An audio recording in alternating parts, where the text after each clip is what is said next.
The world of pop idols is a business of selling dreams, where image is everything, and a single scandal can end a career. But what happens when the entire career is built upon the foundation of a secret? This isn't a story about a momentary lapse in judgment. It's the story of a man who lived a double life for nearly a decade, not for scandal, but for survival in the cutthroat world of Asian entertainment. This is the untold story of Wu Chun, the idol who wasn't who he seemed to be. From the very beginning, his entry into the spotlight was built on a carefully omitted truth. Before he was ever a member of Fahrenheit, before he became a heartthrob actor, Wu Chun was already a married man. In 2004, he quietly married his girlfriend Lin Liwan in his home country of Brunei. This fact alone wasn't just a private detail. In the context of the early 2000s Taiwanese idol machine, it was a professional death sentence. The industry was built on a simple, brutal exchange. Fans would devote their money and unwavering support to an idol under the implicit understanding that he was, in some fantasy realm, available. A wife shattered that fantasy entirely. So when he was scouted and debuted in 2005, the decision was made. The secret would be buried, and Wu Chun would be marketed as the ultimate eligible bachelor. Wealthy, educated, chiseled, and most importantly, single. This manufactured identity wasn't just a passive lie. It required constant, active maintenance. While he smiled for cameras and played the romantic lead in dramas like Hanazakari no Kimitachihe, holding his co-star's hands, he was managing a secret family at home.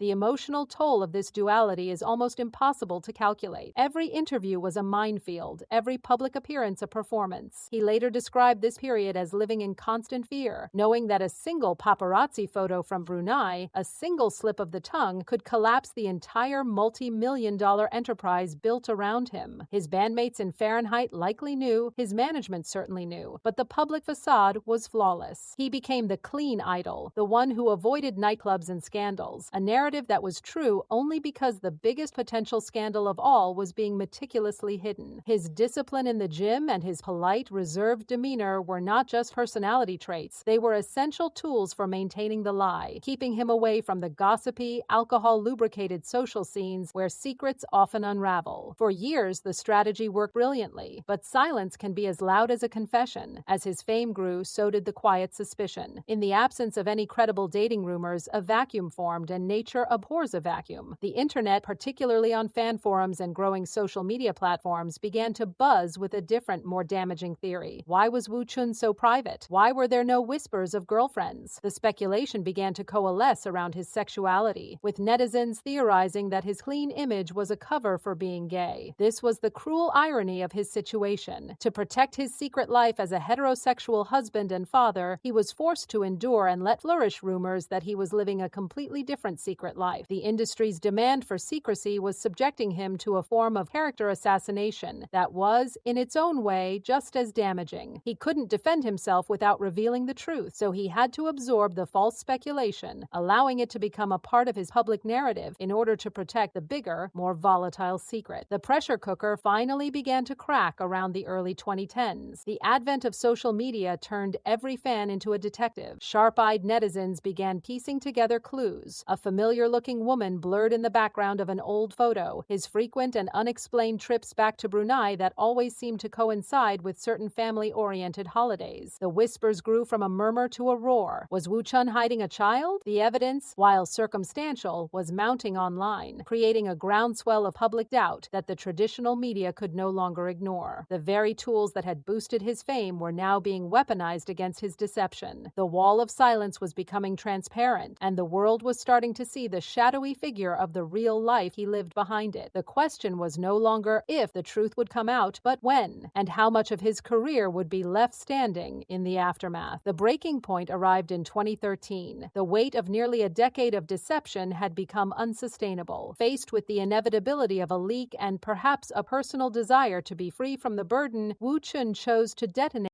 himself. In a carefully managed public statement, he confessed everything. He revealed that he had been married since 2004 and that he was the father of a young daughter. The revelation was not a gentle ripple. It was a seismic shockwave that fractured the Asian entertainment world. The immediate backlash was ferocious. A significant portion of his fan base, particularly the core demographic that had fueled his idol status, felt a profound and visceral sense of betrayal. Online communities were flooded with angry posts from fans fans who had bought his albums, posters, and concert tickets under false pretenses. They spoke of feeling cheated, of their emotional investment being revealed as a sham. Hashtags expressing disappointment trended. In their eyes, he wasn't just a private man. He was a con artist who had built his empire on a lie. But as the initial shock subsided, a more nuanced and fascinating debate emerged. Was Wu Chun the villain, or was he a symptom of a diseased system? Many commentators and a loyal segment of his fan base began to defend him, shifting the blame to the oppressive structure of the idol industry. They argued that he was a victim of an unsustainable and dehumanizing business model that demanded individuals sacrifice their basic human right to a private family life. The conversation expanded from Wu Chun the liar to, what does it say about us, the consumers, that we demand this kind of fantasy? The scandal became a cultural moment, forcing a painful but necessary examination of the toxic relationship between idols and their fans. It highlighted the impossible choice artists were forced to make: personal happiness or professional success. In the years that followed, Wu Chun's career underwent a complete and total metamorphosis. The idol was dead. There was no going back to the heartthrob persona. His path to redemption was as calculated as his initial secrecy, but this time it was built on a platform of brutal honesty. He began to publicly embrace the roles he had once hidden. He appeared on reality shows like Dad Came Back with his young daughter, Nay Nay. Audiences saw a new Wu Chun, softer, patient, and visibly nurturing. The untouchable, perfect idol was replaced by a relatable, sometimes tired but devoted father. This strategic pivot humanized him in a way his perfect idol image never could. The public's anger slowly gave way to a grudging respect, and for many, a newfound admiration. He was no longer selling a fantasy. He was sharing a reality, and that reality proved to be more resilient than the illusion.